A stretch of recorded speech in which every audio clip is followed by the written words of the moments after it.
It's one of my favourite lines in one of the Gnostic Gospels. It says, those who are free because of gnosis, because of this knowing, totally free, become slaves because of love. And what I love about that, what speaks to me is, that's like my experience, that once I find, oh, it's all right, and I'm free, there's liberation, actually, because I find myself at one with everything, because there's this love, actually Tim is pulled right back in and he needs to act. He's pulled into the drama of life in a new way. He's not trapped by the drama of life, he willingly wants to engage with it. And what a drama is. You know, there's Tim's individual life, which is a whole drama in itself, which, how can I be in that with love? And then there's the communal drama, which we're in, which at the moment is accelerating at such a pace towards what? You look at it one way, you think, oh, we're heading towards some great transformation, some positive transformation. You look at it another way, oh, we're heading towards Armageddon, ecological Armageddon, or we're going to blow ourselves to smithereens still, or something, you know, and everything's, we're at that place in the story, definitely, of, ooh, which way is it going to go? And my feeling is, well, what will decide where it goes won't be a solution which is about a political solution or even an environmental solution. The thing which will really decide it is the state of consciousness with which we approach the problem. If we are caught up into the separateness, as separate individuals, as separate nations, as separate religions, as separate, we won't solve this. If we come in, if we can actually get across that what we need to do is change our state of consciousness, there is so much creativity, there is so much love, that we will find solutions to even the most awful of these problems, the most seemingly insurmountable problem. And when you look at, I don't know, take something like the Israeli-Palestinian conflict, for instance. When you look at that, it's just ideas. That's all that stands between that horrible suffering and it all being fine. Just ideas. The ideas that people have of who they are. Look at the environmental crisis. It's just ideas. Oh, we need all of this. Well, do we? And is that right? And do we need it more than we need to look after our home? You know, would you take your house and just, you know, fill it full of more, you know, just destroy it because you needed to do, you know, no, you wouldn't do that. So these are just ideas. If we can change our state of consciousness, be open to new possibilities, be creative, then we can find solutions. I have no doubt about that whatsoever. But if we can't, then we'll go right to the edge. And I honestly don't know. I want to be optimistic because I like to be optimistic, and I see a huge transformation taking place. But then I would, because that's where I go. These are the people I meet. I'm also aware there's 65 billion of us living in all sorts of conditions. You know, well, I don't know what are things like in China. Is China full of people who are waking up? Could be. I have no idea. Or is it not, for instance? So I think we have to be incredibly realistic. We have to see that there's a hell of a challenge ahead of us, and that in some way it's not our business. We can't know. What we can do is contribute. We can wake up ourselves, feel that love, step into the adventure, and give. Each one of us has a unique thing to give, which is who we are. And what's so sad is that so many of us just hold back through fear. Once you know you're safe, you can dare to take the risk of being who you are as much of the time as you can, and giving what you have to give, contributing what you have to contribute. And every time you do that, someone else looks at you and goes, ooh, I could do that. And if enough of us do that, then the cumulative effect will be, oh, it's just changed.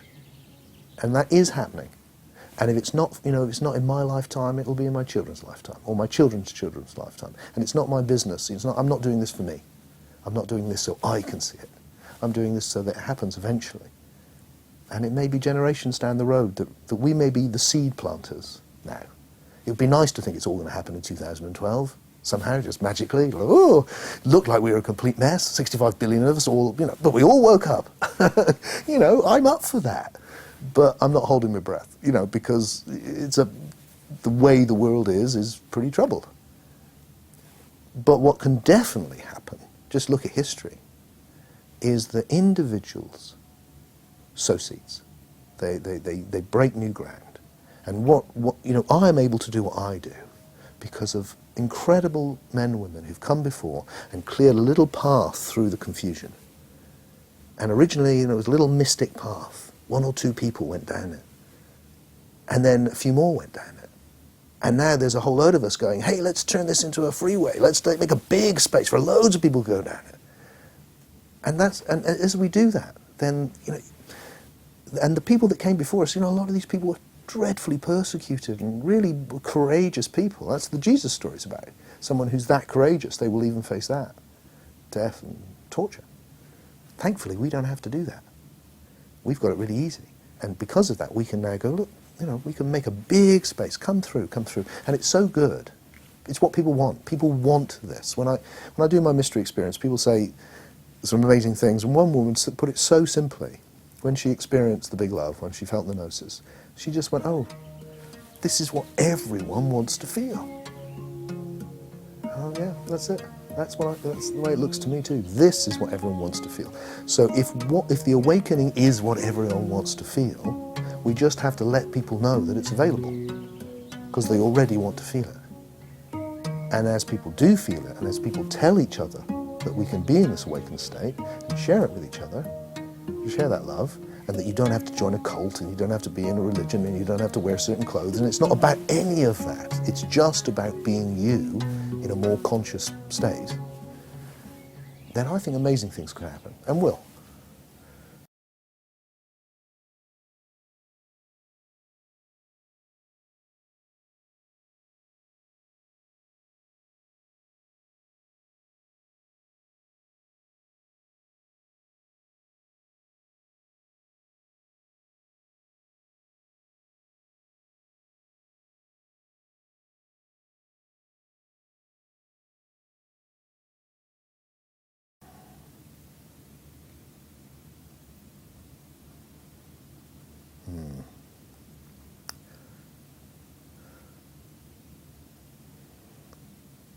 I suppose that I find myself in 2 minds about most things because I see the polarity of it. So I look at, I can be in one place and I can look at modern society and I kind of hate it, not hate it, but kind of like it's so superficial and it's so, bread and circuses and, just pulling you into this constant, have this, have this, have this, have this, more, bigger, better snacks now, and my own work, I see, it's like you write a book and now you have to have a cover which shouts, I can give you enlightenment in 10 seconds, twice, and everything you want. Like, woo, woo, buy me. And he's like, oh, for God's sake, look, the thing we're really talking about here, well, the essence, the thing which will make us satisfied, is already there. The thing which will actually fill the hole in your soul is already there. It won't fill your stomach, you need to get food, it won't keep you warm, you need to be warm, all those things. But the thing which you really need, the love which will make your life worth living, is always there. And if I learned anything from when I was doing a lot of meditation, it was how beautiful it is just to breathe. Just to breathe, it's like, whoa. And the liberation I felt then, because I thought, well, I'm always going to breathe until my last moment. And that's always with me. So I don't need, in that way, all of this stuff. And at that time I was living, I had nothing, literally nothing. Just a room in a cottage where I could meditate. And I was utterly satisfied. On the other hand, look at all the clever things we've done. Look at the amazing technology we've created. Look, we can now communicate across the world. People who would never connect can connect. We've got cameras like the camera that we're filming on now. We've got internet. We've got, it's amazing what human beings have created. And beautiful things are beautiful. And look how fast we can, So it's like, well, is it good or is it bad? Well, my sense is it's really about, again, what our state of consciousness is. If we get consumed by it, if we allow ourselves to be consumed by consumerism, it's disastrous. But if we allow our creativity to just generate all these beautiful things in a different consciousness, so it's not the things themselves, it's the consciousness with which we approach it. If we see it all about making money from each other, then we're separate. But if we see that within a context in which we know we're one, then actually it's about exchange. And that's very energy exchange, a very positive thing. That can generate more and more beautiful things. So it's like everything. It's like, well, this is what's happening. This is where human beings have arrived at now, and there will be a good side and there will be a bad side, inevitably. And so what we need to do is just differentiate those two. And can spirituality happen within that environment? Of course, it can happen in any environment. It's just seeing what's already there. Does it make it easier or harder? Probably both. It makes it harder because you get pulled into this busy thing. We're all moving so damn fast now. We got, I saw a Gandhi line the other day on the tube, on the underground. It just said, there's more to life than making it faster. I thought, oh, that's such a great line. Because there's also making it deeper. And so much of what we've done, like, oh, I've got my latest phone with a thing, and actually, we just speed everything up. And it's like, you can't keep up. It's like, oh, I've got 5, it's like, get my emails, oh God, there's so many. Does that help?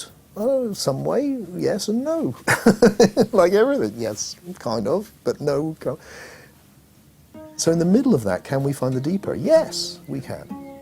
Yes, we can. And in some ways, the fact that it's all a bit crazy pushes us to find that sanity, that place of stillness, that place where it isn't moving fast. And as we find it, surely we will see through this. That when I sit with people who are very rich, who go, my life is empty, I think that's where we can all be, because we're all very rich. Even the poorest of us, really, in the West, is very rich. And if we can find, oh, look, I've got everything and I've got nothing, then we'll look to the place where we have everything, genuinely. And maybe this process of, we're human beings, we've evolved to be like this. And we've evolved to make food. Now we've got so much food, we're all becoming obese. And that's where you just want limits. We've evolved like any animal we're successful because we're able to exploit the environment. But now we're so good at it that we could destroy the environment. So the state of consciousness which has brought us this far so successfully now must be transcended.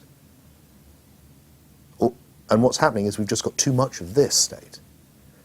And if it carries on, it will be like the bacteria in a Petri dish, which just eat everything until they hit the barrier in the Petri dish and then die. But the difference between us and the bacteria in the Petri dish is that we can actually go, oh, look, there's the edge of the Petri dish. Let's not do that. And that's what some of us are doing. We're going, whoa, guys, time for a new level of consciousness now, so that we don't allow our natural, very natural instincts that is in any animal to accumulate, to make yourself comfortable, to have food. We're so good at it now. We can go, okay, we've done that. Now we can do this. And actually, that's where our satisfaction lies. And that makes me optimistic, if we can recognize it.